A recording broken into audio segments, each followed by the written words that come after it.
ਮਿਲੈ ਦਾਨ ਸੰਤਰੇਨ ਜਿਹ ਲਗ ਭਵ ਜਲ ਤਰਨਾ। ਬਿਨਤ ਕਰੂੰ ਅਰਦਾਸ ਸੁਣੋ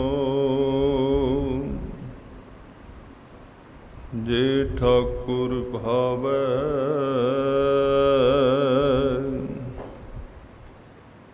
ਦੇਹੋ ਦਰਸ ਮਨ ਚਾਓ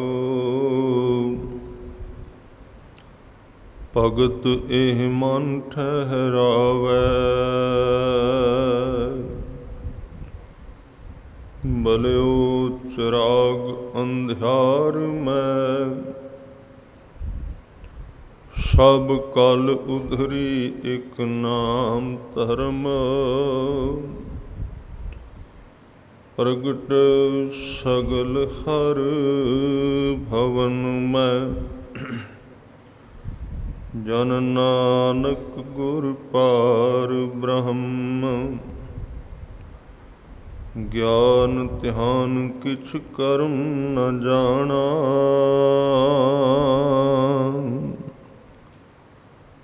ਸਾਰ ਨ ਜਾਣਾ ਤੇਰੀ।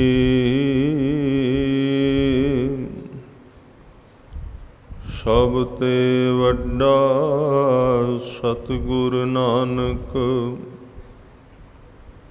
ਜਿਨ ਕਲ ਰਾਖੀ ਮੇਰੀ। ਹੋਵੈ ਸਿਫਤ ਖਸਮ ਦੀ ਨੂਰ ਅਰਸੋਂ ਕੁਰਸੋਂ ਝਟਿਐ। ਤੁਧ ਡਿਠੇ ਸੱਚੇ ਪਾਤਸ਼ਾਹ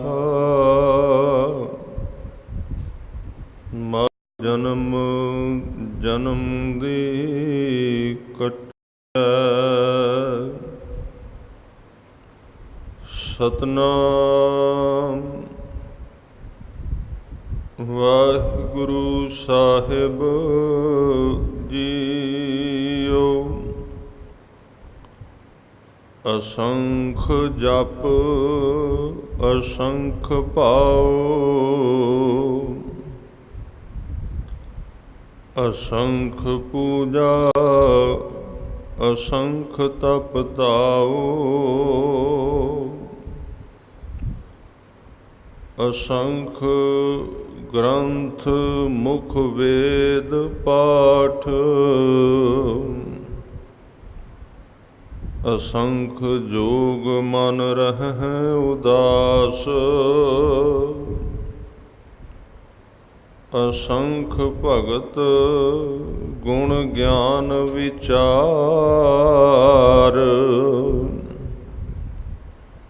ਅਸੰਖ ਸਤੀ ਅਸੰਖ ਦਾਤਾਰ। ਅਸੰਖ ਸੂਰ ਭਖਸਾਰ।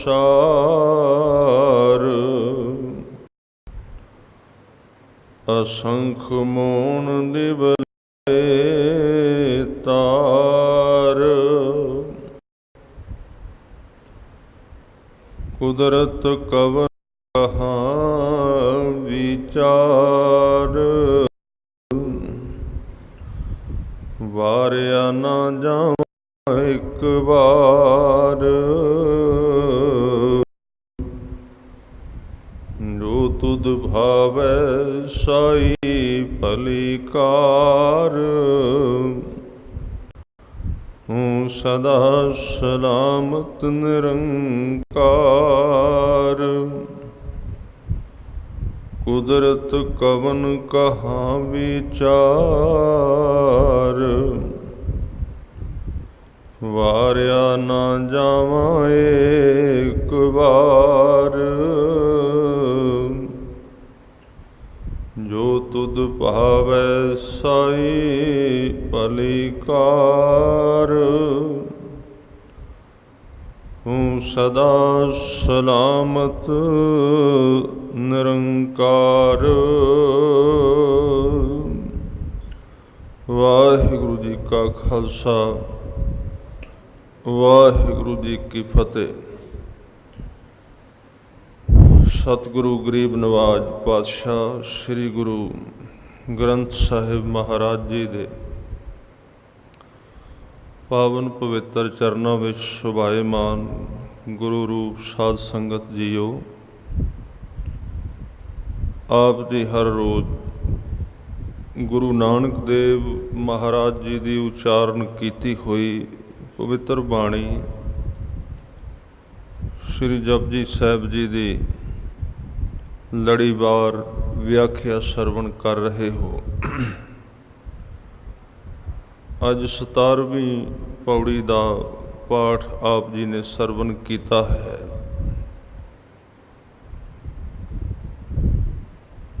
ਸਤਿਗੁਰਾਂ ਨੇ ਇਸ ਵਿੱਚ ਇੱਕ ਲਫ਼ਜ਼ ਵਾਰ-ਵਾਰ ਵਰਤਿਆ, ਅਸੰਖ।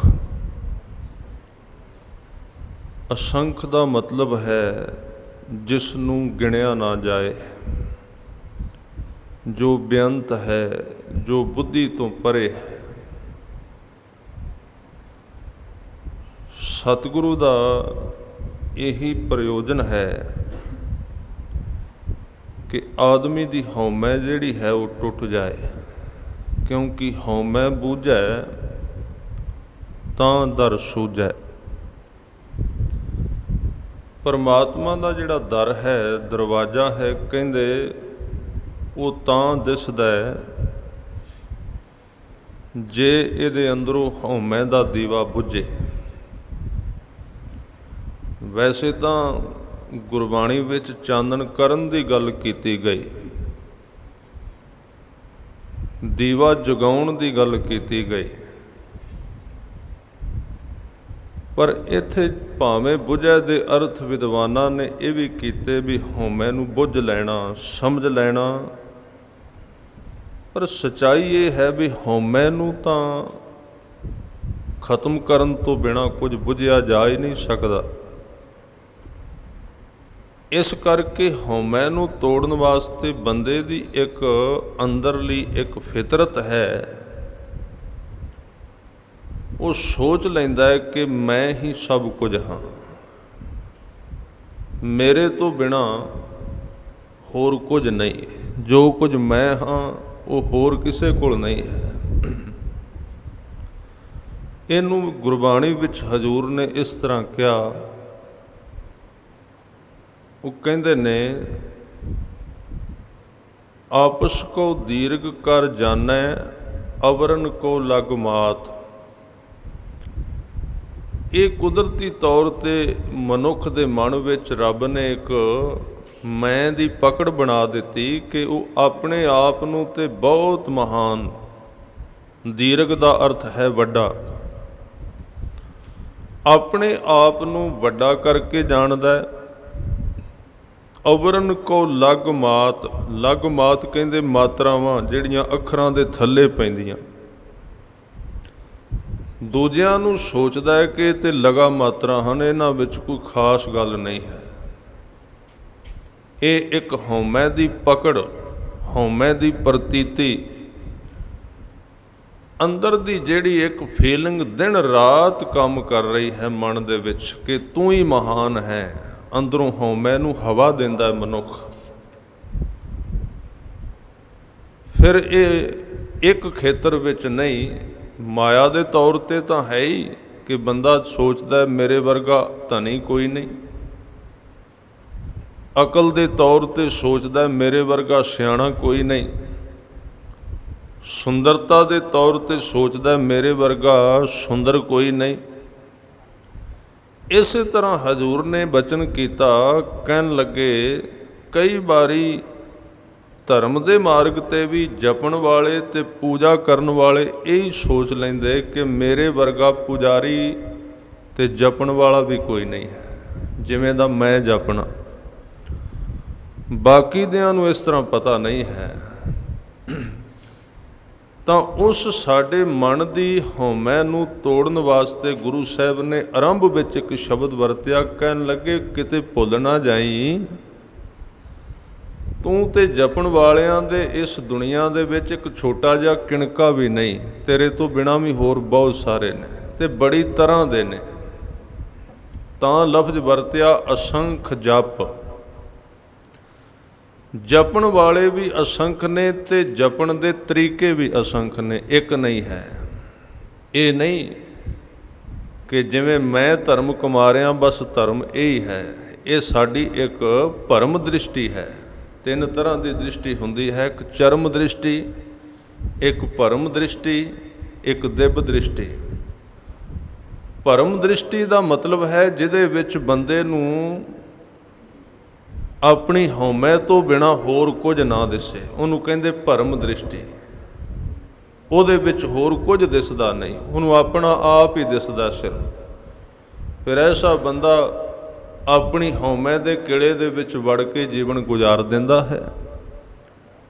ਤੇ ਸਤਿਗੁਰੂ ਨੇ ਇੱਥੇ ਬਚਨ ਕੀਤੇ, ਇਹ ਜਦੋਂ ਮਨੁੱਖ ਇਸ ਦੁਨੀਆ ਵਿੱਚ ਚਲਾ ਜਾਏ ਕਿ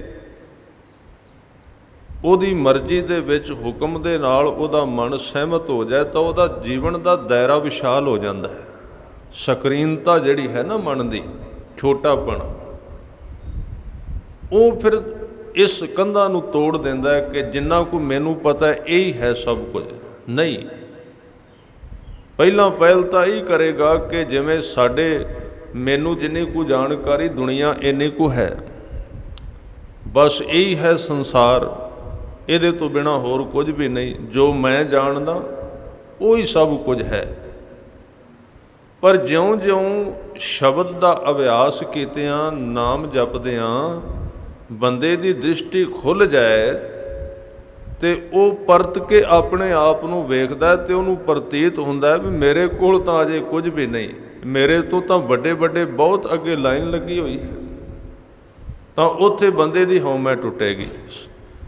ਸੰਗਤ ਦਾ ਜਿਹੜਾ ਵਿਸ਼ਾ ਦਿੱਤਾ ਸੀ ਗੁਰੂ ਸਾਹਿਬ ਨੇ, ਉਹਦਾ ਕਾਰਨ ਇਹ ਸੀ ਕਿ ਬੰਦਾ, ਗੁਰੂ ਸਾਹਿਬ ਨੇ ਇਹ ਤਰੀਕਾ ਦਿੱਤਾ ਸੀ ਕਿ ਦੂਜਿਆਂ ਨੂੰ ਵੀ ਵੇਖੇ, ਤਾਂ ਕਿ ਇਹਦੇ ਤੋਂ ਅੱਗੇ ਵੀ ਬਹੁਤ ਸਾਰੇ ਲੋਕ ਗਏ ਹੋਏ ਨੇ, ਦੂਜਿਆਂ ਨੂੰ ਵੇਖੇਗਾ ਤੇ ਹਉਮੈ ਟੁੱਟੇਗੀ। ਛੋਟਿਆਂ ਨੂੰ ਵੇਖੇਗਾ ਤੇ ਧੰਨਵਾਦ ਕਰੇਗਾ ਵੀ ਤੂੰ ਮੇਰੇ ਤੇ ਕਿਰਪਾ ਕੀਤੀ, ਨਹੀਂ ਤੇ ਇਹ ਤਾਂ ਰੁਲ ਰਹੇ ਨੇ ਪਿੱਛੇ, ਇਹਨਾਂ ਦੇ ਕੋਲ ਕੁਝ ਵੀ ਨਹੀਂ ਹੈ। ਤਾਂ ਇੱਕ ਤਾਂ ਇਹ ਦਸ਼ਾ ਹੈ ਭਗਤ ਦੀ ਕਿ ਉਹ ਦੂਜਿਆਂ ਨੂੰ ਵਹਿੰਦਾ ਹੈ। ਦੂਜਿਆਂ ਨੂੰ ਵੇਖਣ ਦੇ ਤਰੀਕੇ ਵੀ ਦੋ ਨੇ। ਇੱਕ ਤਾਂ ਜਿਹੜਾ ਆਪਣੇ ਤੋਂ ਅੱਗੇ ਗਿਆ ਉਹਦੇ ਨਾਲ ਈਰਖਾ, ਜਿਹੜਾ ਆਪਣੇ ਤੋਂ ਪਿੱਛੇ ਗਿਆ, ਪਿੱਛੇ ਰਹਿ ਗਿਆ, ਉਹਦੇ ਵੱਲ ਇੱਕ ਇਸ ਤਰ੍ਹਾਂ ਦੀ ਦ੍ਰਿਸ਼ਟੀ ਵੱਲ ਵੇਖਣਾ, ਉਹਦੇ ਵੱਲ ਮਖੌਲ ਦੀ ਦ੍ਰਿਸ਼ਟੀ ਨਾਲ ਵੇਖਣਾ, ਉਹਨੂੰ ਤੁੱਛ ਜਾਣਨਾ, ਉਹਨੂੰ ਛੋਟਾ ਜਾਣਨਾ। ਤੇ ਇੱਕ ਦੂਜਾ ਤਰੀਕਾ ਹੈ, ਹਜ਼ੂਰ ਨੇ ਕਿਹਾ ਦੂਜਿਆਂ ਨੂੰ ਦੇਖ ਤੇ ਵੱਡਿਆਂ ਨੂੰ ਦੇਖ ਕੇ ਆਪਣੀ ਹਉਮੈ ਨੂੰ ਛੋਟਾ ਕਰ ਲੈ, ਉਹਨਾਂ ਤੋਂ ਜਾਚ ਸਿੱਖ ਅੱਗੇ ਵਧਣ ਦੀ। ਇਹ ਵੀ ਇੱਕ ਵੇਖਣ ਦਾ ਤਰੀਕਾ ਹੈ। ਨਹੀਂ ਤੇ ਬੰਦਾ ਨਹੀਂ ਦੇਖਦਾ। ਗੁਰੂ ਸਾਹਿਬ ਨੇ ਜਿਹੜਾ ਲਫ਼ਜ਼ ਦਿੱਤਾ ਸੀ ਨਾ ਸਿੱਖ, ਉਹਦਾ ਮਤਲਬ ਸੀ ਭਾਵੇਂ ਤੂੰ ਕਿੱਥੇ ਚਲਾ ਜਾਏ ਤਾਂ ਵੀ ਤੂੰ ਸਿੱਖਣ ਵਾਸਤੇ ਤਿਆਰ ਰਹੇ। ਸਿੱਖ ਲਫ਼ਜ਼ ਦਾ ਅਰਥ ਹੀ ਹੈ ਸਿਖਿਆਰਥੀ। ਜਿਹਦੀ ਹਉਮੈ ਇੰਨੀ ਕਮਜ਼ੋਰ ਜਾਂ ਮਰ ਗਈ ਕਿ ਉਹਨੂੰ ਸਾਰਾ ਪਤਾ ਵੀ ਲੱਗ ਜਾਏ, ਉਹ ਤਾਂ ਵੀ ਸਿਖਿਆਰਥੀ ਰਹੇਗਾ, ਤਾਂ ਵੀ ਉਹਦੇ ਅੰਦਰ ਥਾਂ ਰਹੇਗੀ ਸਿੱਖਣ ਦੀ। ਉਹਨੂੰ ਸਿੱਖ ਕਹਿੰਦੇ, ਉਹਨੂੰ ਸਿਖਿਆਰਥੀ ਕਹਿੰਦੇ। ਤੇ ਕਈ ਵਾਰੀ ਤਾਂ ਆਪਾਂ ਸਿੱਖਦੇ ਕੁਝ ਨਹੀਂ ਤੇ ਸਿੱਖੀ ਖਤਮ ਵੀ ਹੋ ਜਾਂਦੀ ਸਾਡੀ, ਅਸੀਂ ਸਿੱਖਣਾ ਹੀ ਨਹੀਂ ਚਾਹੁੰਦੇ। ਅਜੇ ਕੁਝ ਵੀ ਸਿੱਖਿਆ ਨਹੀਂ, ਅਜੇ ਕੋਈ ਵੀ ਪਤਾ ਨਹੀਂ ਲੱਗਾ, ਪਰ ਕਿਤੇ ਭਰਮ ਦਾ ਇੱਕ ਛੋਟਾ ਜਿਹਾ ਰੇਤ ਦਾ ਕਮਰਾ ਜਿਹਾ ਬਣਾ ਕੇ ਬਹਿ ਗਿਆ ਵੀ ਹੁਣ ਕੋਈ ਪਰਵਾਹ ਨਹੀਂ, ਮੇਰੇ ਕੋਲ ਤਾਂ ਸਭ ਕੁਝ ਆ ਗਿਆ। ਅਸਲ ਵਿੱਚ ਬੰਦਾ ਹੈ ਹੀ ਮਜਬੂਰ। ਰੱਬ ਨੇ ਇਹਨੂੰ ਤਾਕਤ ਤਾਂ ਹੀ ਨਹੀਂ ਦਿੱਤੀ ਕਿਉਂਕਿ ਤਾਕਤ ਆਉਂਦਿਆਂ ਸਾਰ ਹੰਕਾਰੀ ਹੁੰਦਾ ਹੈ। ਇਹਦੀਆਂ ਬਾਹਾਂ ਉਹਨੇ ਬੰਨ੍ਹ ਹੀ ਤਾਂ ਦਿੱਤੀਆਂ ਨੇ, ਸੱਚਾਈ ਹੈ। ਪਰ ਸਿਖਿਆਰਥੀ ਦਾ ਤੇ ਮਤਲਬ ਹੀ ਇਹ ਸੀ ਕਿ ਜਿਹਨੂੰ ਜਿੰਨਾ ਮਰਜ਼ੀ ਪਤਾ ਲੱਗ ਜਾਏ ਉਹ ਫਿਰ ਵੀ ਸਿੱਖ ਰਵੇ, ਉਹਦੇ ਅੰਦਰ ਫਿਰ ਵੀ ਥਾਂ ਰਵੇ, ਉਹ ਆਪਣੇ ਤੋਂ ਨੀਵੇਂ ਲੋਕਾਂ ਨੂੰ ਵੀ ਪ੍ਰਵਾਨ ਕਰ ਸਕੇ, ਜਿਹੜੇ ਉਹਦੇ ਤੋਂ ਪਿੱਛੇ ਵੀ ਗਏ ਹੋਏ ਨੇ, ਅਜੇ ਉਹ ਅੱਗੇ ਵਧੇ ਨਹੀਂ, ਉਹਨਾਂ ਨੂੰ ਵੀ ਪ੍ਰਵਾਨ ਕਰੇ। ਤੇ ਸਤਿਗੁਰੂ ਨੇ ਜੇ ਅਸੀਂ ਜਪਨੇ ਆ ਤੇ ਬਚਨ ਕੀਤਾ, ਕਹਿਣ ਲੱਗੇ ਯਾਦ ਰੱਖੀ ਅਸੰਖ ਜਪ। ਜੇ ਤੂੰ ਜਪਣਾ ਤੇਰੇ ਤੋਂ ਬਿਨਾਂ ਹੋਰ ਵੀ ਬੜੇ ਜਪਦੇ ਨੇ, ਔਰ ਇੰਨੀ ਤਰ੍ਹਾਂ ਨਾਲ ਜਪਦੇ ਨੇ। ਹਜ਼ੂਰ ਨੇ ਅੱਗੇ ਬਚਨ ਕੀਤਾ ਅਸੰਖ ਭਾਉ। ਭਾਉ ਦਾ ਮਤਲਬ ਹੈ ਕਈ ਤਰੀਕਿਆਂ ਨਾਲ, ਕਈ ਸੁਭਾਵਾਂ ਦੇ ਨਾਲ, ਕਿਉਂਕਿ ਹਰ ਇੱਕ ਬੰਦੇ ਦਾ ਸਰੀਰ ਵੱਖਰਾ ਵੱਖਰਾ ਬਣਿਆ ਤੇ ਜਪੇਗਾ ਵੀ ਉਸ ਢੰਗ ਦੇ ਨਾਲ। ਆਪਾਂ ਵੇਖਦੇ ਹਾਂ ਇੱਕ ਪੰਗਤ ਦੇ ਵਿੱਚ 20-25 ਪ੍ਰਸ਼ਾਦਾ ਛਕਣ ਵਾਲੇ ਬਹਿੰਦੇ, ਪੰਗਤ ਵੀ ਇੱਕੋ ਹੈ, ਬਰਤਨ ਵੀ ਇੱਕੋ ਨੇ, ਭੋਜਨ ਵੀ ਇੱਕੋ ਹੈ, ਵਰਤਾਉਣ ਵਾਲਾ ਵੀ ਇੱਕੋ ਹੈ, ਪਰ ਛਕਣ ਵਾਲਿਆਂ ਦਾ ਤਰੀਕਾ ਇੱਕ ਨਹੀਂ ਹੁੰਦਾ। ਕੋਈ ਪਹਿਲਾਂ ਪਾਣੀ ਪੀ ਲੈਂਦਾ ਹੈ, ਕੋਈ ਥੋੜ੍ਹਾ ਜਿਹਾ ਦਾਲ ਸਬਜ਼ੀ ਪਹਿਲਾਂ ਜ਼ਿਆਦਾ ਖਾਂਦਾ ਹੈ, ਕੋਈ ਬਾਅਦ ਵਿੱਚ ਖਾਂਦਾ। ਕਿਉਂ? ਹਰ ਇੱਕ ਦੀ ਫਿਤਰਤ, ਪ੍ਰਭ ਮੇਰਾ ਇੱਕ ਖੇਲ ਰਚਾਇਆ, ਕੋਈ ਨਾ ਕਿਸ ਹੀ ਜਿਹਾ ਉਪਾਇਆ। ਇਸ ਕਰਕੇ ਧਰਮ ਦੇ ਮਾਰਗ ਦੇ ਉੱਤੇ ਸਾਰਿਆਂ ਦੇ ਇੱਕੋ ਚੀਜ਼ ਕੰਮ ਆ ਜਾਏ ਮੁਮਕਿਨ ਨਹੀਂ ਹੈ। ਚੀਜ਼ ਇੱਕੋ ਹੋਏਗੀ, ਨਾਮ ਇੱਕੋ ਹੀ ਹੈ, ਨਾਮ ਵੱਖਰਾ ਨਹੀਂ, ਭੋਜਨ ਵੱਖਰਾ ਨਹੀਂ। ਪਰ ਜਦੋਂ ਬੰਦਾ ਜਪੇਗਾ ਤੌਰ ਤਰੀਕੇ ਅੰਦਰਲੇ ਆਧਾਰ ਦੇ ਉੱਤੇ ਬਦਲ ਜਾਣਗੇ। ਕੀ ਪਤਾ ਮਨ ਕਿਵੇਂ ਦਾ ਹੈ, ਮਨ ਕਿਹੜੀ ਦੁਨੀਆ ਦਾ। ਸਰੀਰ ਤੇ ਇੱਕੋ ਨੇ, ਇਹ ਦਰਬਾਰ ਵੀ ਇੱਕੋ ਹੈ, ਗੁਰੂ ਕੀ ਬਾਣੀ ਵੀ ਇੱਕੋ ਹੈ, ਸ਼ਬਦ ਵੀ ਇੱਕੋ ਹੈ, ਉਪਦੇਸ਼ ਵੀ ਇੱਕੋ ਹੈ, ਪਰ ਕੀ ਮਨ ਸਾਰਿਆਂ ਦੇ ਇੱਕੋ ਨੇ? ਮਨ ਇੱਕ ਨਹੀਂ ਹਨ। ਕੋਈ ਕਿਹੜੀ ਅਵਸਥਾ ਵਿੱਚ ਹੈ, ਕੋਈ ਬੜੇ ਚਿਰ ਦਾ ਤੁਰਿਆ, ਉਹ ਨੇੜੇ ਆ ਚੁੱਕਾ ਹੈ, ਕੋਈ ਅਜੇ ਕੱਲ੍ਹ ਹੀ ਤੁਰਿਆ ਹੈ, ਕੋਈ ਅਜੇ ਥੋੜ੍ਹਾ ਜਿਹਾ ਅੱਗੇ ਗਿਆ ਹੈ। ਇਸ ਕਰਕੇ ਕੰਮ ਨਹੀਂ ਆਉਂਦੀਆਂ ਚੀਜ਼ਾਂ। ਇਸ ਕਰਕੇ ਜ਼ਰੂਰਤ ਪਈ ਗੁਰੂ ਸਾਹਿਬ ਨੇ ਸਿੱਧਾਂ ਨਾਲ ਗੋਸ਼ਟ ਕੀਤੀ। ਸੰਗਤ ਦਾ ਇੱਕ ਜਿਹੜਾ ਹਿੱਸਾ ਹੈ ਨਾ, ਉਹ ਇਹ ਹੈ ਜਿੱਥੇ ਆਪਾਂ ਬੈਠੇ ਹਾਂ, ਵਿਆਪਕ ਸੰਗਤ ਕਰਨੀ ਤੇ ਵਿਆਪਕ ਉਪਦੇਸ਼। ਇੱਕ ਹਿੱਸਾ ਸੰਗਤ ਦਾ, ਇੱਥੋਂ ਸ਼ੁਰੂਆਤ ਹੁੰਦੀ ਹੈ। ਪਰ ਸੰਗਤ ਦੀ ਇੱਥੇ ਸਮਾਪਤੀ ਨਹੀਂ। ਸਾਡੀ ਕੌਮ ਇੱਥੇ ਰੁਕ ਗਈ ਹੈ। ਸਾਡੀ ਕੌਮ ਨੇ, ਸਾਡੇ ਧਰਮ ਨੇ ਸਮਝ ਲਿਆ ਵੀ ਸੰਗਤ ਦੀ ਇੱਥੇ ਕਨਸੈਪਟ ਜਿਹੜਾ ਵਿਸ਼ਾ ਸਮਾਪਤ ਹੋ ਗਿਆ। ਤੁਸੀਂ ਸੰਗਤ ਵਿੱਚ ਆ ਗਏ। ਜੈ ਸਤਿਗੁਰੂ ਤੈ ਸਤ ਸੰਗ ਬਣਾਈ। ਇਹ ਸੰਗਤ ਦਾ ਸਭ ਤੋਂ ਵੱਡਾ ਥਾਂ ਹੈ, ਇਹ ਸੱਚਾਈ ਜਿੱਥੇ ਤੁਸੀਂ ਬੈਠੇ ਹੋ। ਗੁਰੂ ਗ੍ਰੰਥ ਸਾਹਿਬ ਦੀ ਹਜ਼ੂਰੀ ਵਿੱਚ ਕੀਰਤਨ, ਪਾਠ ਤੇ ਵਿਚਾਰ ਸੰਗਤ ਦਾ ਇੱਕ ਸਭ ਤੋਂ ਵੱਡਾ ਪਹਿਲਾ ਹਿੱਸਾ ਹੈ। ਪਰ ਇੱਕ ਗੱਲ ਯਾਦ ਰੱਖਣੀ, ਜਦੋਂ ਇੱਥੋਂ ਬੰਦਾ ਸੁਣੇਗਾ, ਉਹ ਸਾਰਿਆਂ ਨੂੰ ਉਹ ਉਪਦੇਸ਼ ਇੱਕੋ ਜਿਹਾ ਕੰਮ ਨਹੀਂ ਦੇਗਾ, ਕਿਉਂਕਿ ਵਿਆਪਕ ਕਿਹਾ ਜਾ ਰਿਹਾ ਹੈ, ਵਿਆਪਕ ਬੋਲਿਆ ਜਾ ਰਿਹਾ ਹੈ। ਜਿਵੇਂ ਇੱਕ ਕਲਾਸ ਦੇ ਅੰਦਰ ਇੱਕ ਪ੍ਰੋਫੈਸਰ ਲੈਸਨ ਬੋਲ ਦਿੰਦਾ ਹੈ, ਉਹਨੂੰ ਕੋਈ ਮਤਲਬ ਨਹੀਂ, ਕੋਈ ਕਰੇ ਨਾ ਕਰੇ। ਤੁਸੀਂ ਵੇਖਦੇ ਹੋ ਛੋਟੀਆਂ ਕਲਾਸਾਂ ਵਿੱਚ ਤੇ ਸਮਝਾਇਆ ਜਾਂਦਾ ਹੈ ਨਾ। ਤਾਂ ਜਦੋਂ ਅੱਗੇ ਜਾ ਕੇ ਵੱਡੀ ਜਿੱਥੇ ਵਿਦਿਆ ਵਰਤਦੀ ਹੈ, ਤਾਂ ਉੱਥੇ ਜਿਹੜੇ ਪ੍ਰੋਫੈਸਰ ਹੁੰਦੇ ਹਨ ਉਹ ਸਿਰਫ ਬੋਲਦੇ ਨੇ, ਵਿਦਿਆਰਥੀ ਨੋਟ ਕਰ ਲੈਂਦੇ। ਉਹਨਾਂ ਫਿਰ ਜਾ ਕੇ ਨਿੱਜੀ ਤੌਰ ਤੇ ਉਹਨੂੰ ਕਮਾਉਣਾ ਹੁੰਦਾ ਹੈ। ਤਾਂ ਦੂਸਰਾ ਹਿੱਸਾ ਸੰਗਤ ਦਾ, ਜਿਹਨੂੰ ਕਹਿੰਦੇ ਸ਼ਖਸੀ ਸੰਗਤ। ਸ਼ਖਸੀ ਦਾ ਮਤਲਬ ਤੁਹਾਡਾ ਨਿੱਜੀ ਤੌਰ ਤੇ ਗੁਰਸਿੱਖਾਂ ਨਾਲ ਸੰਬੰਧ। ਜਿੰਨਾ ਚਿਰ ਉਹ ਨਹੀਂ ਬਣਦਾ, ਵਿਕਾਸ ਨਹੀਂ ਹੋਵੇਗਾ। ਗੋਸ਼ਟੀ ਦਾ ਮਤਲਬ ਇਹ ਸੀ ਵੀ ਇੱਕੋ ਵਿਚਾਰਧਾਰਾ ਦੇ ਲੋਕ ਇਕੱਠੇ ਹੋ ਕੇ ਬੈਠ ਕੇ ਆਪਣੀ ਆਪਣੀ ਗੱਲ ਕਰਨਗੇ। ਜਿਵੇਂ ਵਿਗਿਆਨਕ ਬਹੁਤੇ ਨੇ ਪ੍ਰਯੋਗਸ਼ਾਲਾ ਵਿੱਚ ਬੈਠ ਕੇ ਆਪਣੀ ਆਪਣੀ ਸਲਾਹ ਦਿੰਦੇ ਨੇ, ਇੱਕ ਦੂਜੇ ਤੋਂ ਸਹਾਇਤਾ ਲੈ ਕੇ ਕੋਈ ਨਵੀਂ ਖੋਜ ਕਰ ਲੈਂਦੇ ਨੇ। ਤਾਂ ਗੁਰੂ ਨਾਨਕ ਦੇਵ ਜੀ ਨੇ ਸਿੱਧਾਂ ਨਾਲ ਗੋਸ਼ਟ ਕੀਤੀ, ਗੱਲਬਾਤ ਕੀਤੀ, ਕੱਲੇ ਕੱਲੇ ਨਾਲ ਗੱਲ ਕੀਤੀ, ਕੱਲੇ ਕੱਲੇ ਦੀ ਗੱਲ ਸੁਣੀ, ਉਹਨਾਂ ਦਾ ਜਵਾਬ ਦਿੱਤਾ। ਤਾਂ ਇਹ ਸੰਗਤ ਦਾ ਜਿਹੜਾ ਦੂਜਾ ਹਿੱਸਾ ਸੀ ਨਾ, ਜਿਹਦੇ ਵਾਸਤੇ ਗੁਰੂ ਸਾਹਿਬ ਨੇ ਗੁਰਮੁਖ ਦੀ ਚੋਣ ਕੀਤੀ ਵੀ ਇਹ ਕੰਮ ਗੁਰਮੁਖ ਕਰਨਗੇ। ਵੀ ਪਹਿਲਾਂ ਇੱਥੇ ਸੰਗਤ ਵੱਡੀ ਪੱਧਰ ਤੇ, ਫਿਰ ਛੋਟੇ ਪੱਧਰ ਤੇ ਜਿਹੜੇ ਜਗਿਆਸੂ ਵਿੱਚੋਂ ਚੁਣ ਲੈ ਜਾਣਗੇ ਇਸ ਰਾਹ ਤੇ ਤੁਰਨ ਵਾਲੇ, ਉਹਨਾਂ ਦੇ ਕੁਝ ਸਵਾਲ ਹੋਣਗੇ, ਉਹਨਾਂ ਦਾ ਜਵਾਬ ਨਿੱਜੀ ਤੌਰ ਤੇ ਤੁਹਾਨੂੰ ਮਿਲੇਗਾ। ਆਪਣੇ ਸਵਾਲ ਨੇ ਛੋਟੇ ਤੌਰ ਤੇ, ਕਿਉਂਕਿ ਪ੍ਰਭ ਮੇਰਾ ਇੱਕ ਖੇਲ ਰਚਾਇਆ, ਕੋਈ ਨਾ ਕਿਸ ਹੀ ਜਿਹਾ ਉਪਾਇਆ। ਆਪਣੇ ਆਪਣੇ ਮਨ ਨੇ, ਆਪਣੀ ਆਪਣੀ ਅਵਸਥਾ ਹੈ। ਤਾਂ ਜਿਹੜੀ ਇਹ ਦੂਜੀ ਪ੍ਰਕਾਰ ਦੀ ਸੰਗਤ ਸੀ, ਉਹ ਸਾਡੇ ਵਿੱਚੋਂ ਉੱਡ ਗਈ, ਉਹ ਨਹੀਂ ਹੈ। ਕਿਤੇ ਚਾਰ ਬੰਦੇ ਬਹਿ ਕੇ ਗੁਰਮਤਿ ਦੀ ਗੱਲ ਕਰਨ, ਬੜਾ ਘੱਟ ਮਿਲਦਾ ਹੈ। ਹੋਰ ਉਛਾਲੇ ਬੜੇ ਹੋਣਗੇ।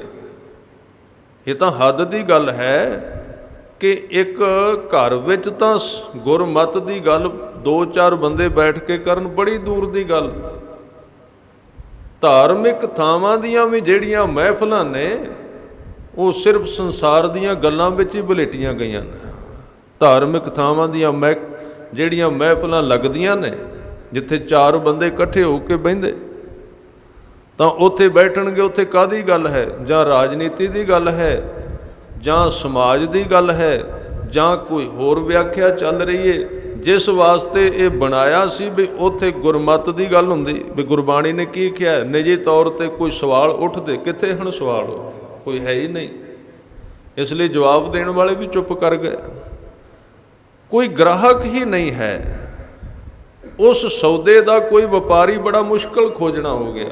ਪਹਿਲਾਂ ਤੇ ਕਹਿੰਦੇ ਨਾ, ਸੰਤ ਨਹੀਂ ਗੁਰਮੁਖ ਨਹੀਂ ਲੱਭਦੇ। ਸੱਚਾਈ ਇਹ ਹੈ, ਇਹ ਗੱਲ ਗਲਤ ਲੱਗਦੀ ਹੈ। ਲੋਕ ਕਹਿੰਦੇ ਗੁਰਮੁਖ ਨਹੀਂ ਲੱਭਦੇ, ਵਪਾਰੀ ਕੋਈ ਨਹੀਂ ਲੱਭਦਾ। ਨਾਮ ਦੀ ਗੱਲ ਕਰਨ ਵਾਲੇ ਸਭ ਸੰਸਾਰ ਹੈ, ਸਾਰੇ ਸੰਸਾਰ ਦੀ ਗੱਲ ਕਰ ਰਹੇ, ਕੋਈ ਉੱਥੇ ਹੈ ਹੀ ਨਹੀਂ। ਤਾਂ ਇਹ ਜਿਹੜਾ ਗੁਰੂ ਸਾਹਿਬ ਨੇ ਵਿਸ਼ਾ ਦਿੱਤਾ ਸੀ ਗੋਸ਼ਟ ਦਾ, ਸਿੱਧ ਗੋਸ਼ਟ ਇੱਕ ਬਾਣੀ ਦਾ ਵੀ ਨਾਮ ਹੈ। ਉਹਦਾ ਮਤਲਬ ਇਹ ਸੀ ਕਿ ਜਿੰਨਾ ਚਿਰ ਤੁਸੀਂ ਸੰਗਤੀ ਤੌਰ ਤੇ ਆਪਸ ਵਿੱਚ ਬੈਠ ਕੇ ਧਰਮ ਦੀ ਵਿਆਖਿਆ ਦੀ ਗੱਲਬਾਤ ਨਹੀਂ ਕਰਦੇ, ਉਨਾ ਚਿਰ ਧਰਮ ਨਹੀਂ ਅੱਗੇ ਵਧੇਗਾ। ਇਸ ਕਰਕੇ ਸਾਡੇ ਅਹੰਕਾਰ ਨੂੰ ਤੋੜਨ ਵਾਸਤੇ ਹਜ਼ੂਰ ਨੇ ਪਹਿਲੇ ਬਚਨ ਕਹਿੰਦੇ, ਅਸੰਖ ਜਪ। ਜਪਣ ਵਾਲਿਆ ਹੰਕਾਰ ਨਾ ਕਰੀ ਕਿ ਤੂੰ ਇਕੱਲੇ ਜਪ ਰਿਹਾ। ਅਵਰਣ ਕੋ ਲਗ ਮਾਤ ਨਾ ਜਾਣੀ, ਕਿ ਮੇਰੇ ਕੋਲ ਜੋ ਕੁਝ ਹੈ ਹੋਰ ਕਿਸੇ ਕੋਲ ਨਹੀਂ। ਉਹ ਕਹਿੰਦੇ ਨਹੀਂ, ਬੜੇ ਲੋਕ ਜਪ ਰਹੇ ਨੇ। ਤਿੱਥੈ ਭਗਤ ਵਸੈ ਕੇ ਲੋ, ਅੱਗੇ ਜਾ ਕੇ ਆਏਗਾ। ਉਸ ਦੁਨੀਆ ਦੇ ਵਿੱਚ ਕਈ ਧਰਤੀਆਂ ਦੇ ਭਗਤ ਵਸਦੇ ਨੇ ਤੇ ਕਈ ਤਰੀਕਿਆਂ ਨਾਲ ਉਹਨੂੰ ਗਾਉਂਦੇ ਨੇ। ਬੜੇ ਬੜੇ ਹਨ ਉੱਥੇ ਪਾਇਆ ਕੋਈ ਨਹੀਂ ਰਹਿੰਦੀ। ਜਿਸ ਵੇਲੇ ਬੰਦੇ ਦਾ ਆਪਣਾ ਆਪਾ ਗੁਰੂ ਕਿਰਪਾ ਕਰੇ ਸਾਹਮਣੇ ਆ ਜਾਏ ਤੇ ਬੰਦਾ ਅੰਦਰੋਂ ਡੋਲਦਾ ਹੈ ਵੀ ਮੈਂ ਤਾਂ ਬਹੁਤ ਕੁਝ ਬਣ ਕੇ ਬੈਠਾ ਸੀ, ਨਿਕਲਿਆ ਤਾਂ ਇੱਥੇ ਕੁਝ ਵੀ ਨਹੀਂ ਹੈ। ਆਪਣੇ ਆਪ ਨੂੰ ਬੜਾ ਮੈਂ ਐਲਾਨੀਆਂ ਕੀਤਾ ਸੀ, ਲੋਕਾਂ ਨੇ ਵੀ ਕਹਿ ਦਿੱਤਾ ਸੀ ਬਹੁਤ ਵੱਡਾ ਹੈ। ਪਰ ਜਦੋਂ ਉੱਥੇ ਜਾ ਕੇ ਵੇਖਿਆ, ਜਿਵੇਂ ਇੱਕ ਪਿੰਡ ਵਿੱਚ ਇੱਕ ਵਿਦਿਆਰਥੀ ਪੜ੍ਹਦਾ ਹੈ, ਉੱਥੇ ਫਸਟ ਆ ਜਾਂਦਾ ਹੈ, ਉੱਥੇ ਉਹਦਾ ਸਨਮਾਨ ਵੱਧਦਾ ਤੇ ਉਹ ਸੋਚਦਾ ਪਤਾ ਨਹੀਂ ਉਹ ਸਭ ਤੋਂ ਆਲਾ ਦਰਜੇ ਹੈ, ਸਭ ਤੋਂ ਉੱਚਾ ਹੈ। ਪਰ ਜਦੋਂ ਕਿਤੇ ਉਹ ਡਿਸਟ੍ਰਿਕਟ ਲੈਵਲ ਤੇ ਗਿਆ ਤੇ ਉੱਥੇ ਪਤਾ ਲੱਗਦਾ ਕੀ ਭਾਵ ਵਿਕਦੀ ਹੈ। ਜ਼ਿਲ੍ਹੇ ਦੇ ਥਾਂ ਤੇ ਗਿਆ, ਉਹਦੇ ਤੋਂ ਅੱਗੇ ਜਦੋਂ ਰਾਜ ਪੱਧਰ ਤੇ ਗਿਆ, ਉੱਥੇ ਹੋਰ ਵੀ ਪਤਾ ਲੱਗ ਜਾਏਗਾ।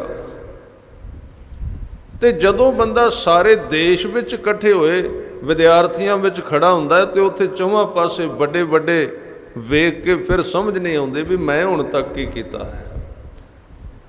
ਫਿਰ ਇੱਥੇ ਤਾਂ ਕਈ ਬ੍ਰਹਿਮੰਡਾਂ ਦੇ ਸਾਰੇ ਇਕੱਠੇ ਹੋ ਜਾਂਦੇ ਨੇ। ਆਪਾਂ ਤੇ ਇੱਕ ਸੂਈ ਦੇ ਉੱਤੇ ਹੀ ਖੜੇ ਹੋ ਗਏ,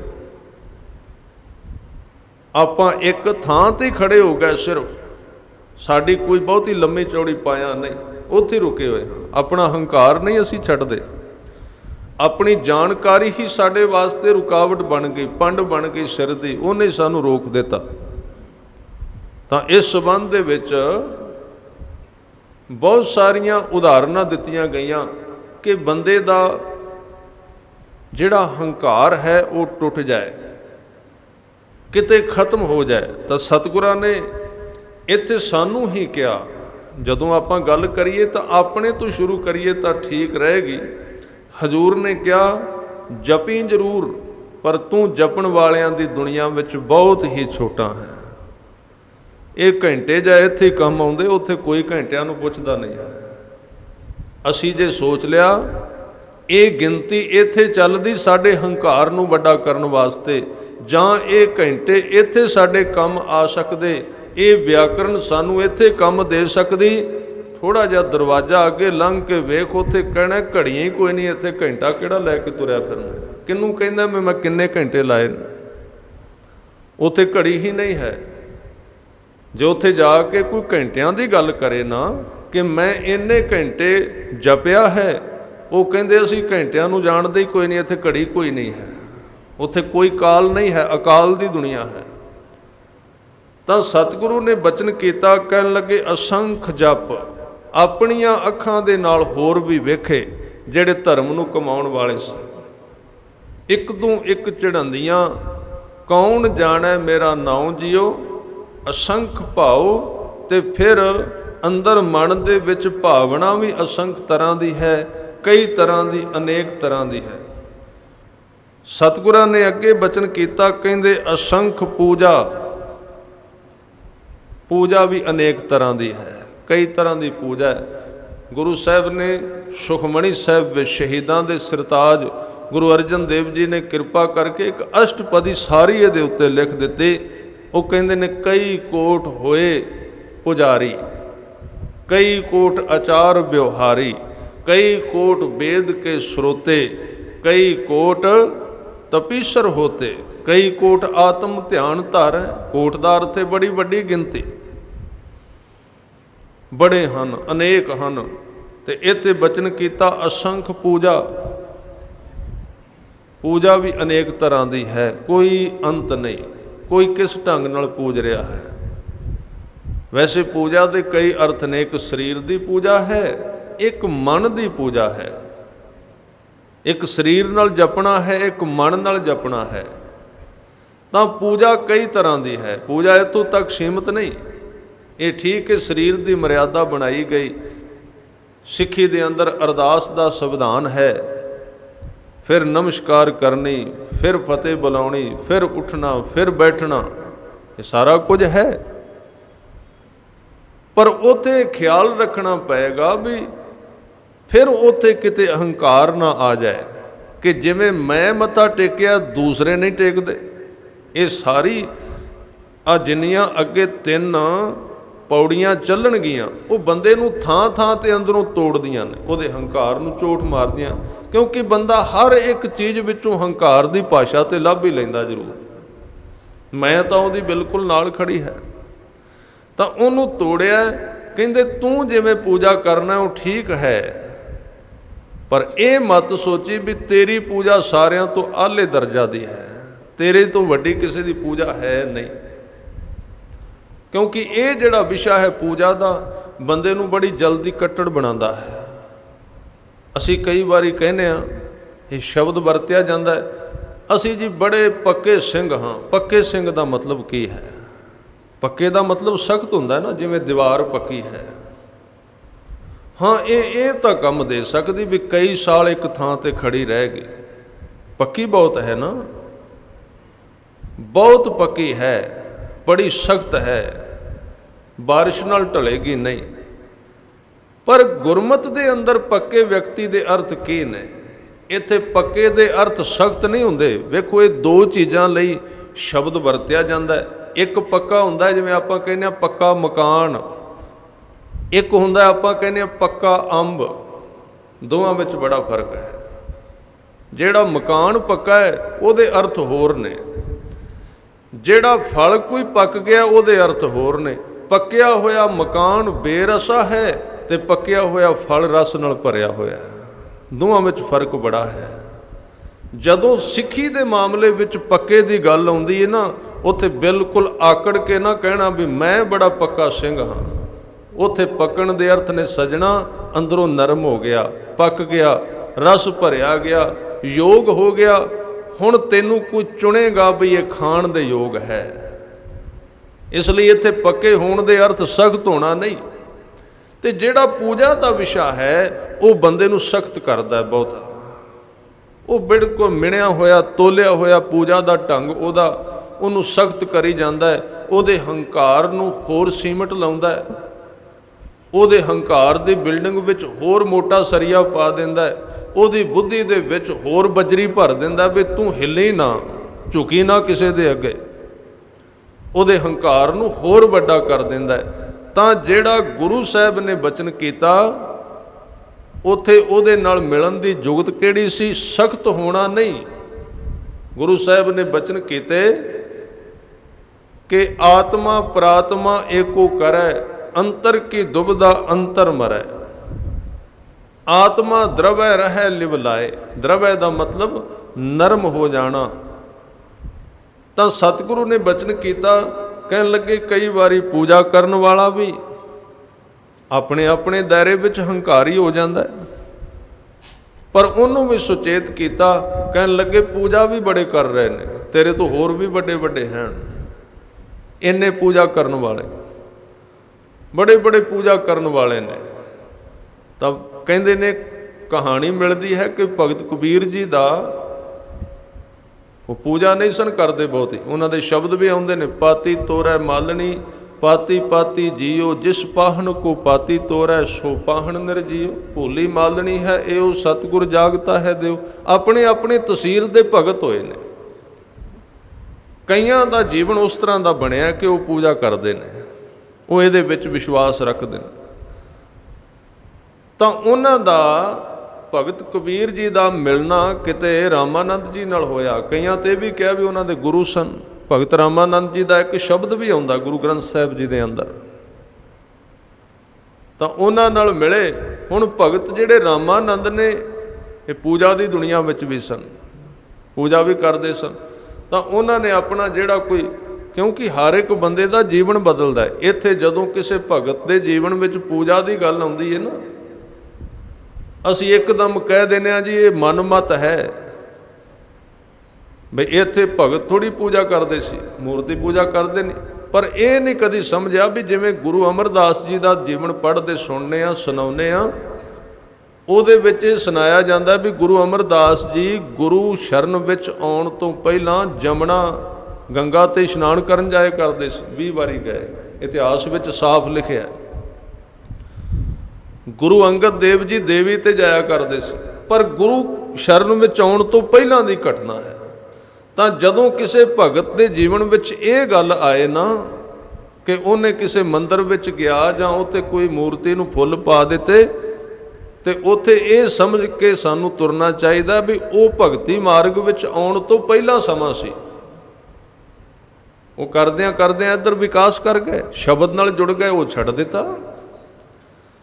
ਤਾਂ ਕਈ ਜਿਹੜੇ ਵਿਵਾਦ ਨੇ ਨਾ ਉਹ ਸਾਡੀ ਮੂਰਖਤਾ ਦੇ ਕਾਰਨ ਪੈਦਾ ਹੁੰਦੇ, ਅਸੀਂ ਉਹਨੂੰ ਸਮਝਦੇ ਨਹੀਂ। ਭਗਤਾਂ ਦੇ ਜੀਵਨ ਵਿੱਚ ਜੇ ਕੋਈ ਪੂਜਾ ਦੀ ਗੱਲ ਆਵੇ ਤਾਂ ਉੱਥੇ ਇਹ ਸਮਝ ਲੈਣਾ ਚਾਹੀਦਾ ਕਿ ਇਹ ਪੂਜਾ ਉਹਨਾਂ ਦੀ ਭਗਤੀ ਮਾਰਗ ਵਿੱਚ, ਸ਼ਬਦ ਮਾਰਗ ਵਿੱਚ ਆਉਣ ਤੋਂ ਪਹਿਲਾਂ ਹੈ ਸੀ, ਜਿਹੜੀ ਪਰਿਵਾਰਕ ਤੌਰ 'ਤੇ ਮਿਲੀ ਹੋਈ ਸੀ ਵਿਰਾਸਤ ਵਿੱਚ।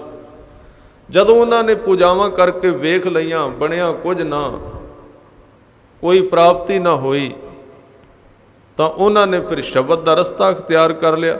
ਤੇ ਭਗਤ ਕਬੀਰ ਜੀ ਜਦੋਂ ਰਾਮਾਨੰਦ ਜੀ ਨੂੰ ਮਿਲੇ, ਮੈਂ ਪੂਜਾ ਦੀ ਗੱਲ ਕਰ ਰਿਹਾ, ਤਾਂ ਰਾਮਾਨੰਦ ਜੀ ਪੁਜਾਰੀ ਸਨ ਪਹਿਲਾਂ। ਤਾਂ ਉਹਨਾਂ ਨੇ ਉਹ ਜਿਹੜੀ ਮੂਰਤੀ ਸੀ ਉਹਦੇ ਗਲ ਵਿੱਚ ਹਾਰ ਪਾਉਣਾ ਸੀ, ਤੇ ਪਹਿਲਾਂ ਉਹਦੇ ਸਿਰ ਦੇ ਉੱਤੇ ਮੁਕਟ ਰੱਖ ਦਿੱਤਾ ਜਿਹੜਾ ਚੌੜਾ ਬੌਲ ਸੀ। ਜਿਵੇਂ ਕਈ ਵਾਰੀ ਬੰਦਾ ਪੱਗ ਪਹਿਲਾਂ ਬੰਨ੍ਹ ਲੈਂਦਾ ਤੇ ਉਹਦਾ ਗਲਮਾ ਜਿਹੜਾ ਕਮੀਜ਼ ਦਾ ਛੋਟਾ ਹੁੰਦਾ, ਫਿਰ ਉਹ ਪੈਂਦਾ ਨਹੀਂ। ਉਹਨੇ ਮੂਰਤੀ ਦੇ ਉੱਤੇ ਮੁਕਟ ਪਹਿਲਾਂ ਰੱਖ ਦਿੱਤਾ ਰਾਮਾਨੰਦ ਜੀ ਨੇ। ਹਾਰ ਪਾਉਣਾ ਸੀ, ਹਾਰ ਛੋਟਾ ਸੀ, ਉਹ ਪਹਿਲਾਂ ਪਾਉਣਾ ਸੀ। ਉਸ ਮੁਕਟ ਤੋਂ ਦੁਬਿਧਾ ਵਿੱਚ ਪੈ ਗਏ, ਜੇ ਪਰਤ ਕੇ ਲਾਹੁੰਦੇ ਤੇ ਬੇਅਦਬੀ ਹੁੰਦੀ ਹੈ। ਉਹਨਾਂ ਦੀ ਦੁਨੀਆ ਹੈ ਨਾ, ਜੇ ਲਾ ਕੇ ਥੱਲੇ ਰੱਖਣਾ ਤੇ ਹਾਰ ਪਾਉਣਾ ਤੇ ਇਹਦੀ ਬੇਅਦਬੀ ਹੈ, ਜੇ ਨਹੀਂ ਪਾਉਂਦਾ ਤੇ ਪੂਜਾ ਅਧੂਰੀ ਰਹਿ ਗਈ। ਰੋਜ਼ ਦੇ ਪੂਜਾ ਕਰਨ ਵਾਲੇ ਸਨ। ਕਬੀਰ ਜੀ ਪਿੱਛੇ ਖੜੇ ਸਨ, ਉਹ ਵਹਿੰਦੇ ਸੀ ਸਾਰਾ ਤਮਾਸ਼ਾ। ਉਹਨਾਂ ਦਾ ਜੀਵਨ ਹੋਰ ਪ੍ਰਕਾਰ ਦਾ ਸੀ, ਉਹ ਨਹੀਂ ਸਨ ਮੰਨਦੇ ਇਸ ਚੀਜ਼ ਨੂੰ।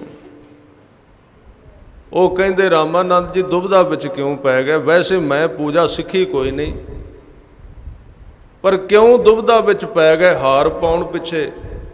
ਆ ਮੈਂ ਦੱਸਣਾ ਤੁਹਾਨੂੰ, ਇਸ ਤਰ੍ਹਾਂ ਪੈ ਜਾਏਗਾ।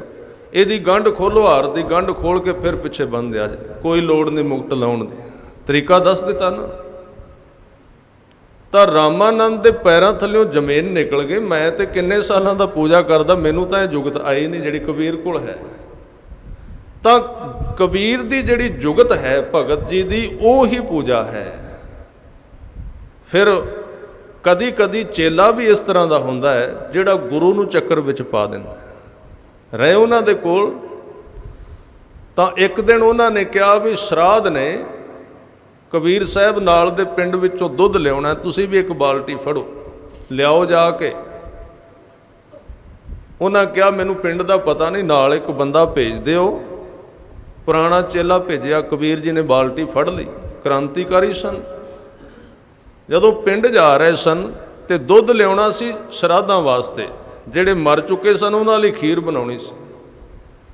ਤਾਂ ਜਦੋਂ ਜਾ ਰਹੇ ਸੀ ਰਾਹ ਦੇ ਵਿੱਚ ਉਹ ਥਾਂ ਆ ਗਏ ਜਿੱਥੇ ਮਰੇ ਹੋਏ ਪਸ਼ੂਆਂ ਦੇ ਕੰਕਾਲ ਪਏ ਹੋਏ ਸਨ, ਹੱਡੀਆਂ ਪਈਆਂ ਸਨ, ਚਮੜੀ ਲਾਹ ਲਈ ਸੀ, ਮਾਸ ਜਾਨਵਰ ਖਾ ਗਏ।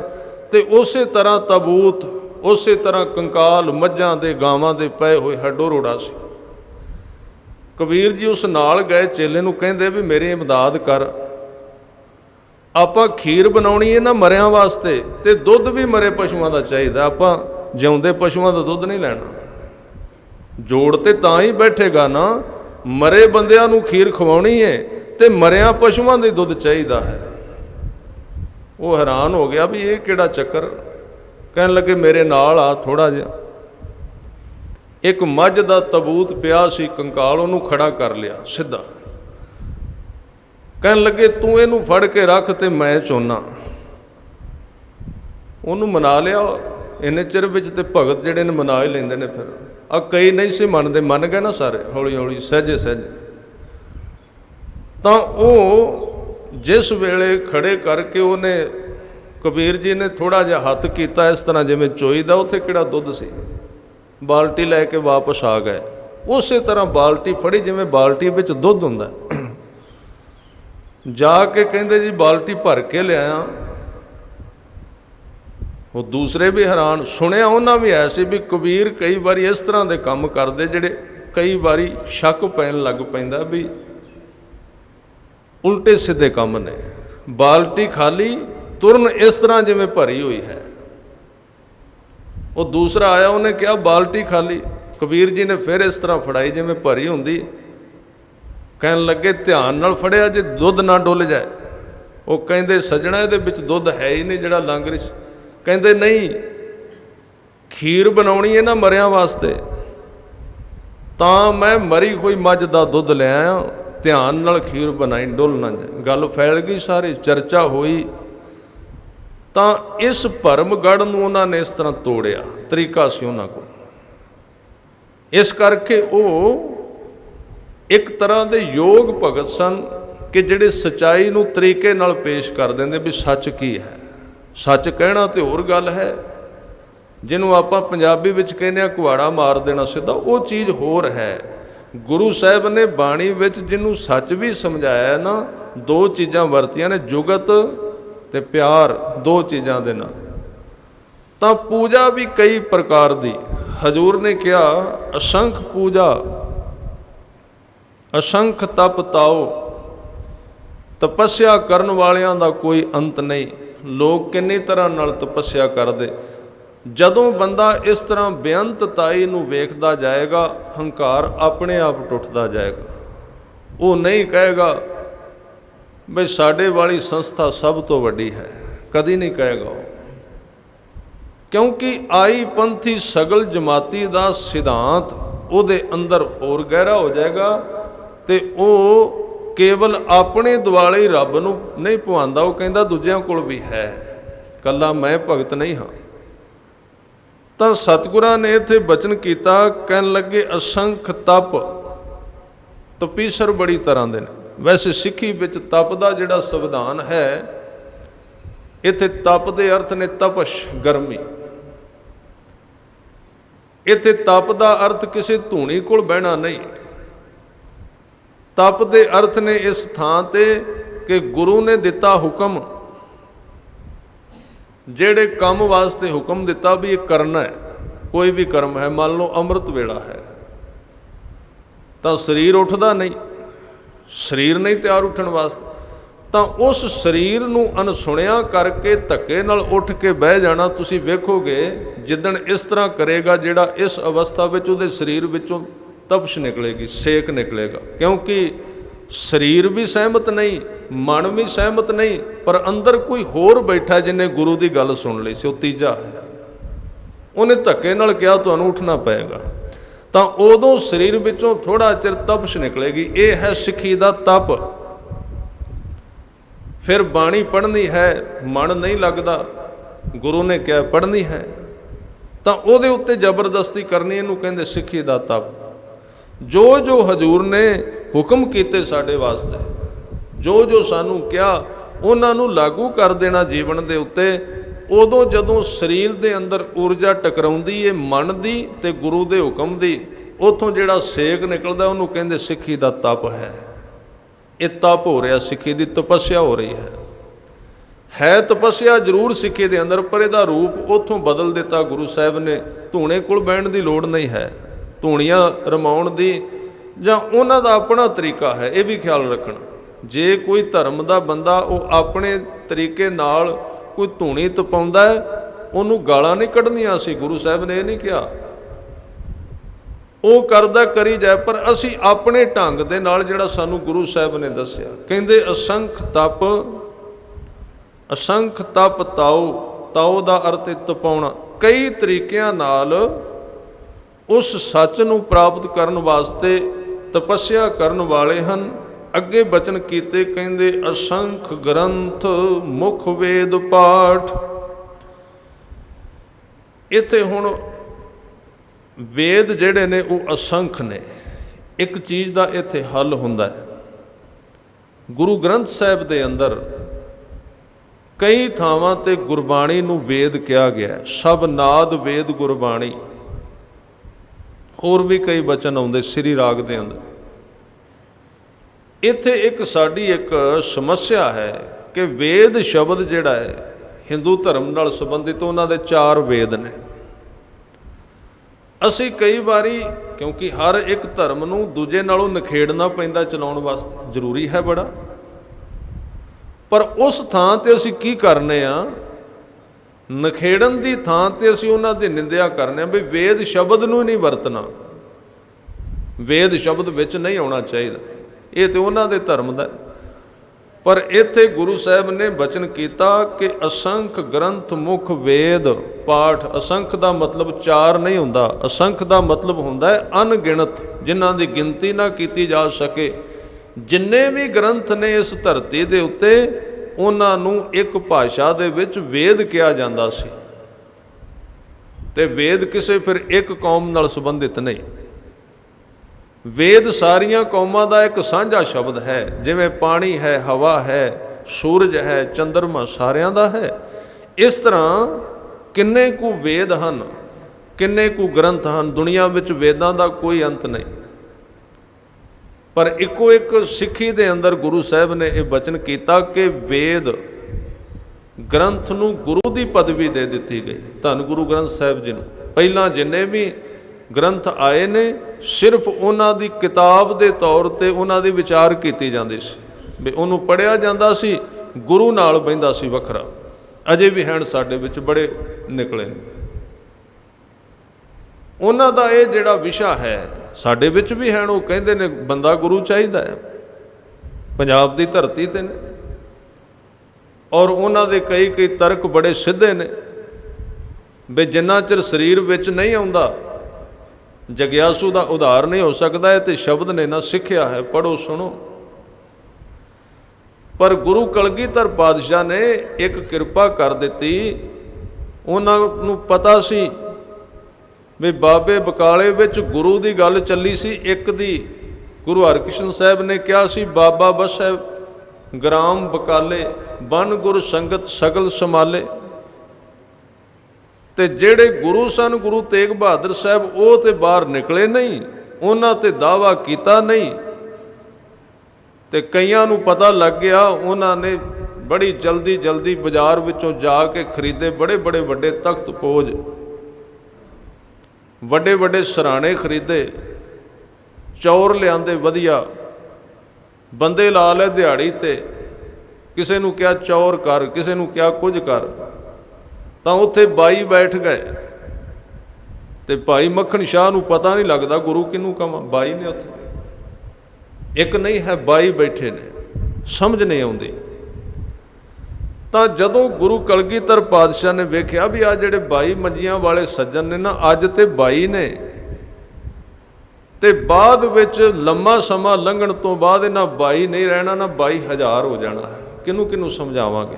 ਹਰ ਇੱਕ ਬੰਦੇ ਨੇ ਆਪਣੀ ਗੱਦੀ ਲਾਉਣੀ ਹੈ, ਹਰ ਇੱਕ ਬੰਦੇ ਨੇ ਆਪਣਾ ਕੰਮ ਚਲਾਉਣਾ। ਇਸ ਕਰਕੇ ਗੁਰਮਤ ਦੇ ਅੰਦਰ ਗੁਰੂ ਕਲਗੀਧਰ ਪਾਤਸ਼ਾਹ ਨੇ ਇਸ ਸਾਰੇ ਕੁਝ ਨੂੰ ਵੇਖਦਿਆਂ ਹੋਇਆਂ, ਔਰ ਇਹ ਕੱਲਾ ਇਸ ਗੱਲ ਕਰਕੇ ਨਹੀਂ, ਉਹਨਾਂ ਨੇ ਸੰਪੂਰਨ ਤੌਰ ਤੇ ਗੁਰਤਾ ਗੱਦੀ ਗੁਰੂ ਗ੍ਰੰਥ ਸਾਹਿਬ ਜੀ ਨੂੰ ਦਿੱਤੀ। ਪਰ ਇੱਕ ਕੰਮ ਨਾਲ ਕੀਤਾ, ਜਦੋਂ ਗੱਦੀ ਦਿੱਤੀ ਉਹਦੇ ਨਾਲ ਇੱਕ ਸ਼ਬਦ ਕਿਹਾ ਸੀ ਜਿਹੜਾ ਅਸੀਂ ਭੁੱਲ ਗਏ। ਉਹ ਸ਼ਬਦ ਸੀ ਕਿ ਆਤਮਾ ਗ੍ਰੰਥ ਵਿੱਚ ਤੇ ਸਰੀਰ ਪੰਥ ਵਿੱਚ।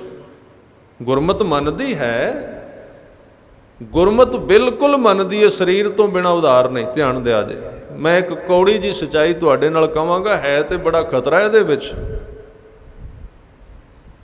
ਕਿਉਂਕਿ ਸਾਨੂੰ ਅਜੇ ਤੱਕ ਬਹੁਤਾ ਇਹ ਦੱਸਿਆ ਹੀ ਨਹੀਂ ਗਿਆ।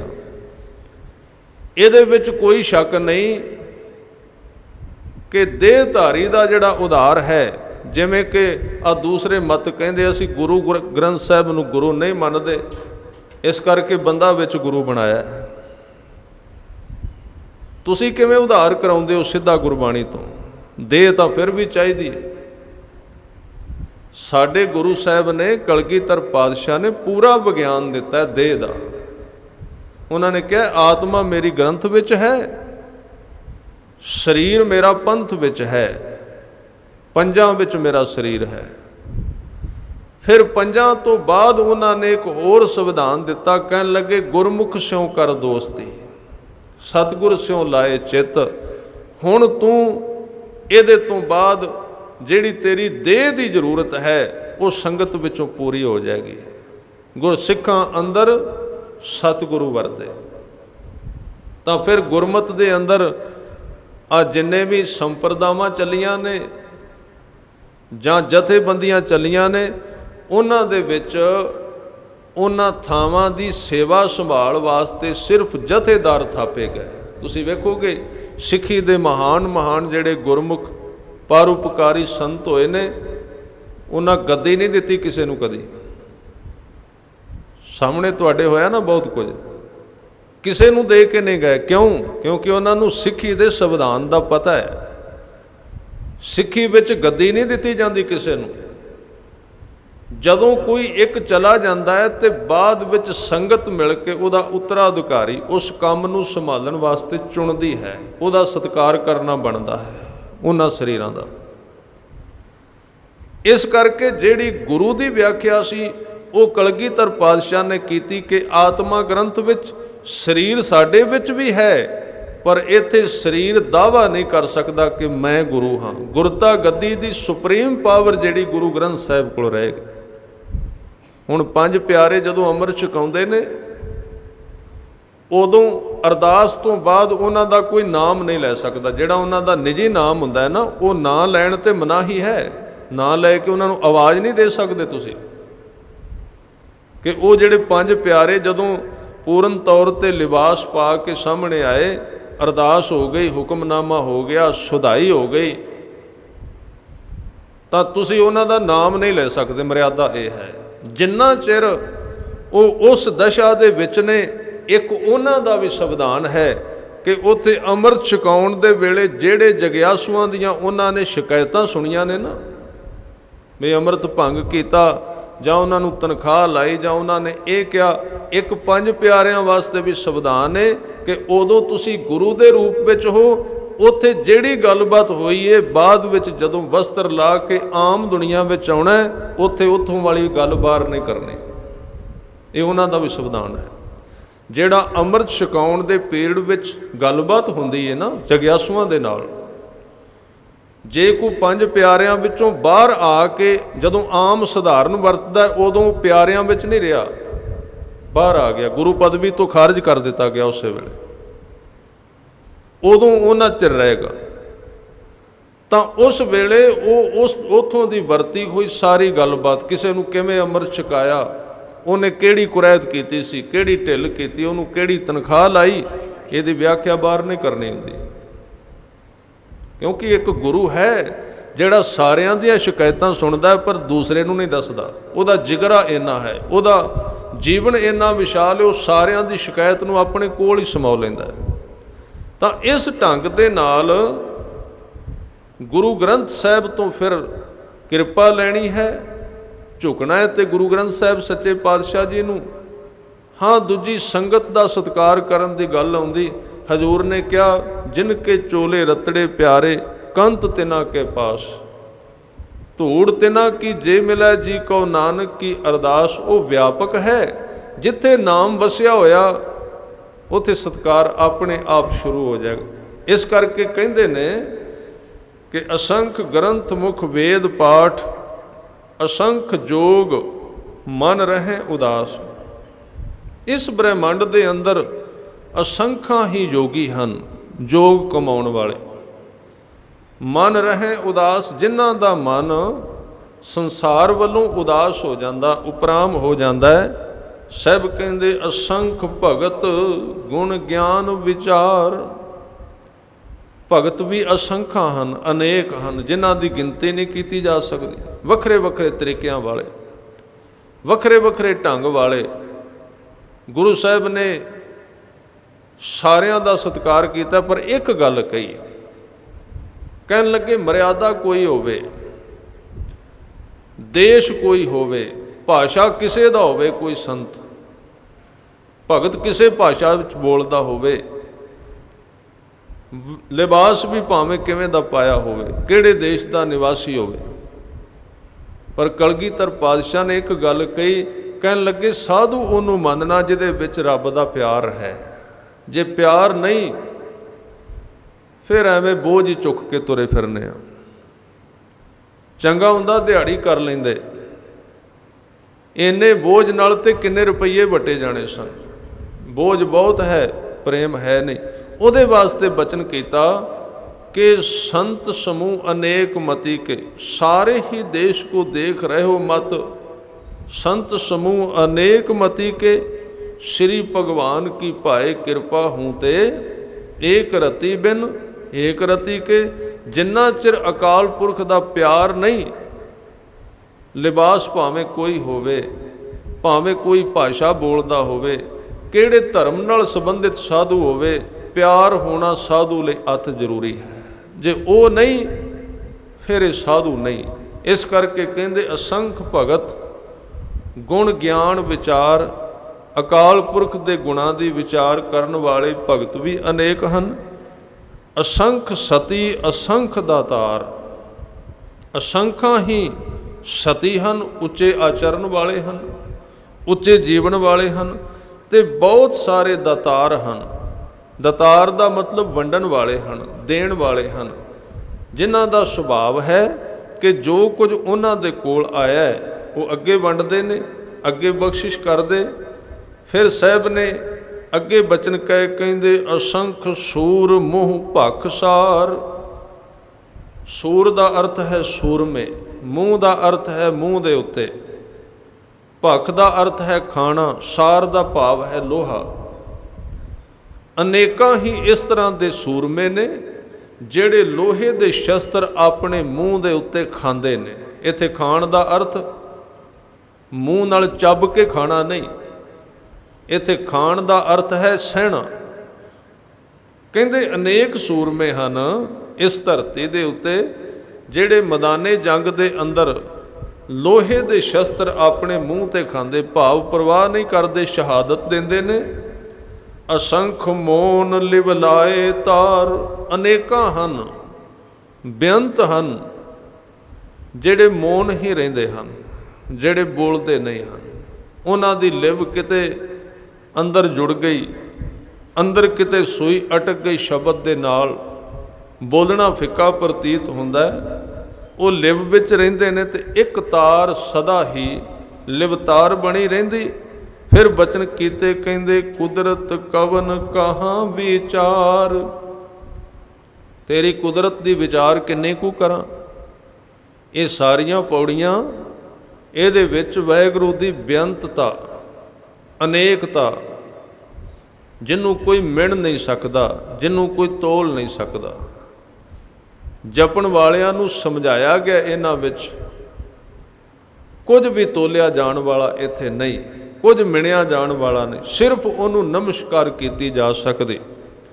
ਵਾਰਿਆ ਨਾ ਜਾਵਾਂ ਏਕ ਵਾਰ, ਜੇ ਮੈਂ ਚਾਹਾਂ ਵੀ ਤੇਰੀ ਕੁਦਰਤ ਤੋਂ ਇੱਕ ਵਾਰੀ ਬਲਿਹਾਰੇ ਵੀ ਹੋ ਜਾਵਾਂ ਤਾਂ ਵੀ ਬਲਿਹਾਰ ਨਹੀਂ ਹੋਇਆ ਜਾ ਸਕਦਾ। ਇਹ ਸਾਰੀ ਦੁਨੀਆ ਜਿਹੜੀ ਉੱਤੇ ਬਿਆਨ ਕੀਤੀ ਗਈ, ਜਿਹੜੀ 16ਵੀਂ ਪੌੜੀ ਤੋਂ ਲੈ ਕੇ ਅੱਗੇ 4 ਪੌੜੀਆਂ ਵਿੱਚ ਚੱਲਦੀ ਏ, ਇਹ ਕਿਹਨਾਂ ਦੀ ਨਜ਼ਰ ਵਿੱਚ ਆਈ? ਜਿਨ੍ਹਾਂ ਦੀ ਦਿਵ ਦ੍ਰਿਸ਼ਟੀ ਖੁੱਲ੍ਹੀ, ਤੇ ਦਿਵ ਦ੍ਰਿਸ਼ਟੀ ਉਹਨਾਂ ਦੀ ਖੁੱਲ੍ਹੀ ਜਿਨ੍ਹਾਂ ਨੂੰ ਇਹ ਸਮਝ ਆ ਗਈ ਕਿ ਜੋ ਤੁਧ ਭਾਵੈ ਸਾਈ ਭਲੀ ਕਾਰ, ਤੂੰ ਸਦਾ ਸਲਾਮਤ ਨਿਰੰਕਾਰ। ਜਿਨ੍ਹਾਂ ਦੇ ਜੀਵਨ ਦੇ ਵਿੱਚ ਅਕਾਲ ਪੁਰਖ ਦੇ ਭਾਣੇ ਵਿੱਚ ਜਿਉਣ ਦੀ ਜਾਚ ਆ ਗਈ, ਜੋ ਸਦਾ ਸਲਾਮਤ ਹੈ। ਆਓ ਇਹ ਪੰਕਤੀ ਪੜ੍ਹ ਕੇ ਸਮਾਪਤੀ ਕਰੀਏ। ਸਾਰਿਆਂ ਨੇ ਸ਼ਬਦ ਵਿੱਚ ਬੋਲਣ ਦਾ ਯਤਨ ਕਰਨਾ। ਵਾਰਿਆ ਨਾ ਜਾਵਾਂ ਇੱਕ ਵਾਰ, ਵਾਰਿਆ ਨਾ ਜਾਵਾਂ ਇੱਕ ਵਾਰ, ਵਾਰਿਆ ਨਾ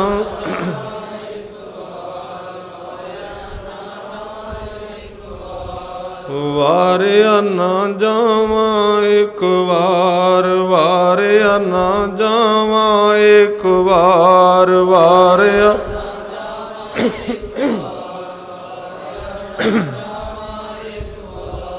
ਵਾਰਿਆ ਨਾ ਜਾਵਾਂ ਇੱਕ ਵਾਰ, ਵਾਰਿਆ ਨਾ ਜਾਵਾਂ ਇੱਕ ਵਾਰ, ਵਾਰਿਆ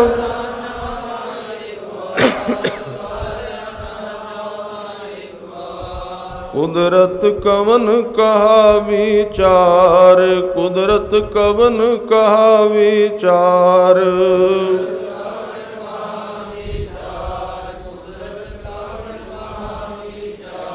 ਕੁਦਰਤ ਕਵਨ ਕਹਾ ਵਿਚਾਰ, ਕੁਦਰਤ ਕਵਨ ਕਹਾ ਵਿਚਾਰ।